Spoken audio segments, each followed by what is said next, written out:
So what's up mga amigo? For today's video mga amigo, ipapakita ko sa inyo kung paano magpalit ng air filter para dito sa Sniper 155.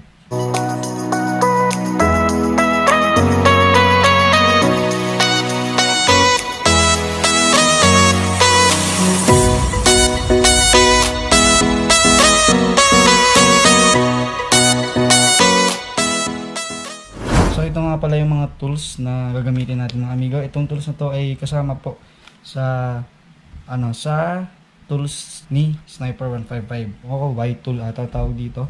So yan, at ang una natin gagawin mga amigo, itatanggalin natin yung mga fairings nito. Dito nakalagay ang air filter. Air filter pala mga amigo, nabili ko siya sa halagang 350 dito sa may authorized dealer mismo ng Yamaha Genuine Parts sa bandang Bulacan. Simulan natin yung pagpalit ko ng air filter. Let's go!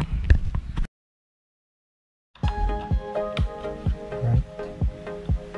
So ayan, tatanggalin natin ito.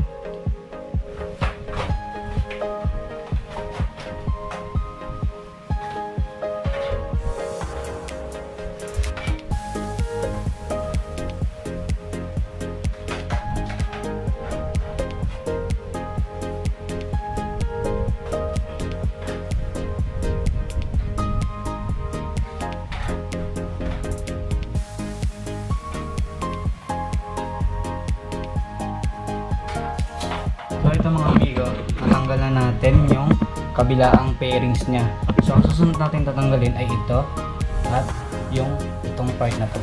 Kasi tatanggalin din natin yung upuan na 6 ang tatanggalin natin sa cover ni Sniper.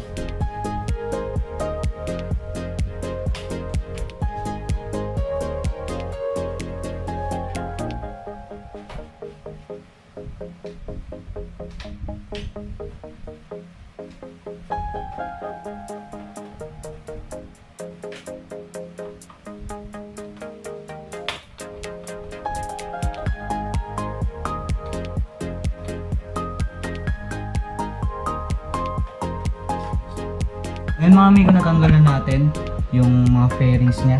Ayan, kabilaan. So ang next natin gagawin, tanggalin na natin ito. Dito nakapaloob yung air filter. Let's go!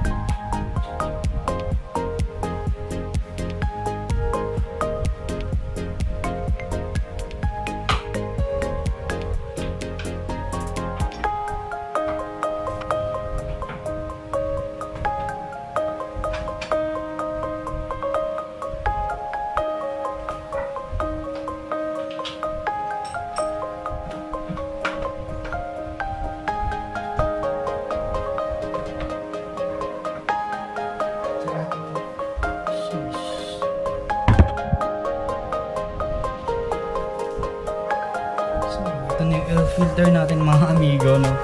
After 2 years and 6 months, yan. Grabe. O, sobrang dumi niya na nga mga amigo. 37 no, kilometer yung odometer niya. Grabe. 37,000 odometer. So ito na, yan. Ito na nga yung ilalagay natin mga amigo. Original na air filter ni Sniper 155.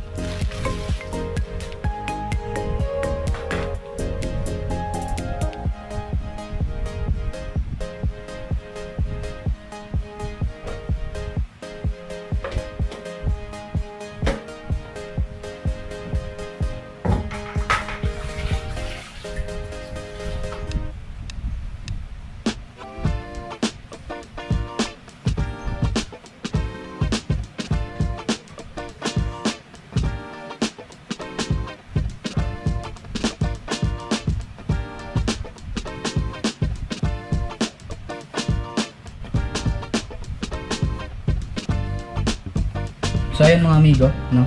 Ibabalik na natin siya, and yan. Sa pagbalik ako nakabahan kasi medyo baka makalimutan ko yung ibang mga thread mo. Pero kaya naman siguro yun. Kaya yan, alalahanin ko na ng lahat. Medyo marami-rami yung tornilyo na binakas natin kanina, pero yan, good luck sa atin.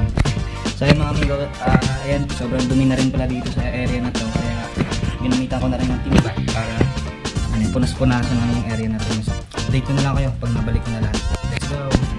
So ayun mga amigo, palitan ko na nga yung air filter ko.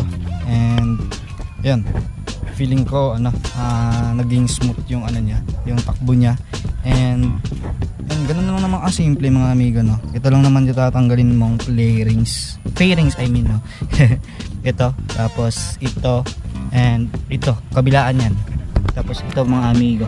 So nung una kinakabahan ako kasi baka mamaya ibabalik ko, pagka ibalik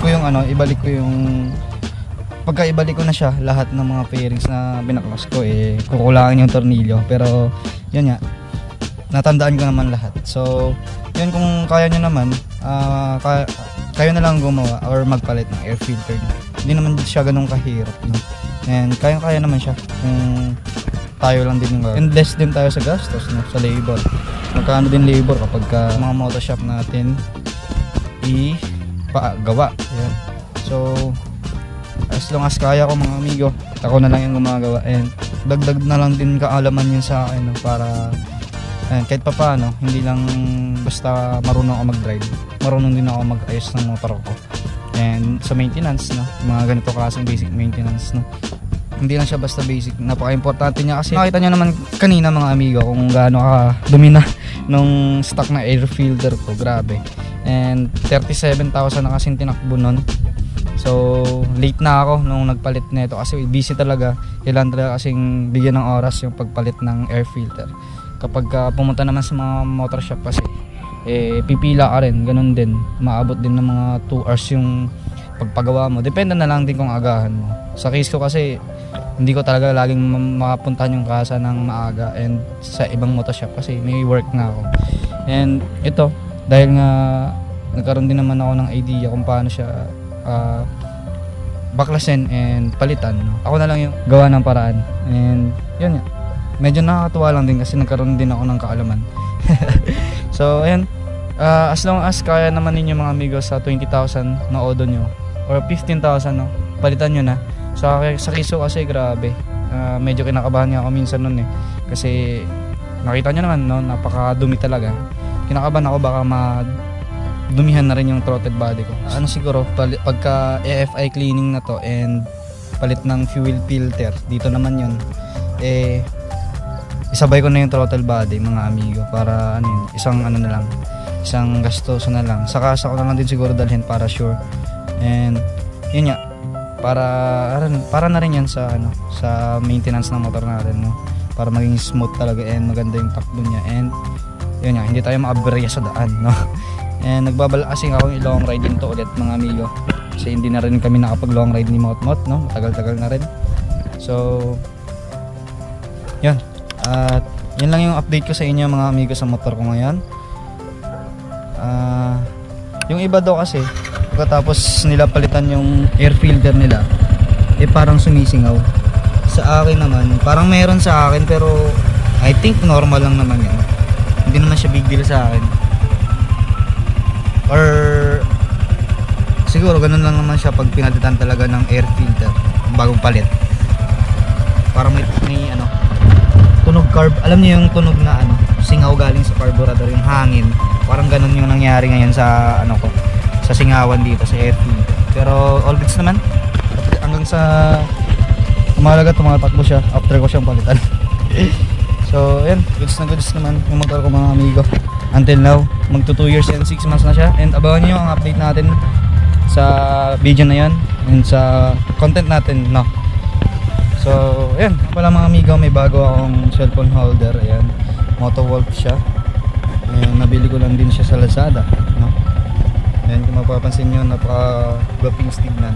Goods na goods siya tignan. And bagay siya sa forma ni Sniper. Kung makikita nyo naman, hindi siya ganun maanga siya. I mean, ayan, parang simple lang siya tignan, no? Tignan, no? Kung makikita nyo mga amigo. Right? So ayan, salamat sa inyong panonood mga amigo. Hanggang dito na lang yung quick update natin ulit para sa Yamaha Sniper 155 ko. And hanggang sa muli, yun, this is Kamauting Naipi na laging nagpapaalala sa inyo, huwag nyo kalimutan laging mag-ride safe. Peace out. Tabudi. I'm digging through the glove box, I thought I had a map in here. The driver's door doesn't lock. I bought the car my junior year. There's candy in my backpack, and you can pick our soundtrack. We're heading for the East Coast tonight, so pack your bags and hold on tight, 'cause we're taking off. Pack up here, drag in, pack up here, in drag.